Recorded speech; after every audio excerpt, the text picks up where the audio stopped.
बंदरों से जुड़ी कुछ रोचक जानकारी जो कि आपको बहुत ही काम आने वाली है। बंदरों में पाई जाने वाली प्रजाति चिंपैंजी बंदरों में सबसे समझदार व होशियार प्रजाति मानी जाती है।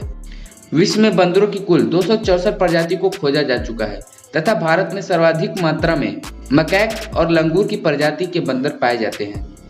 बंदरों को इंसानों द्वारा छूना बिल्कुल भी पसंद नहीं है। अगर आप ऐसी कोशिश करते भी हैं तो आपको बंदर काट भी सकता है। आपको जानकर हैरानी होगी कि बंदरों में भी इंसानों की तरह टीबी की बीमारी हो सकती है। बंदर नकल करने में माहिर होते हैं, वो इंसान की हूबहू नकल कर सकते हैं और अक्सर आपने बंदरों को इंसानों की नकल करते हुए देखा भी होगा।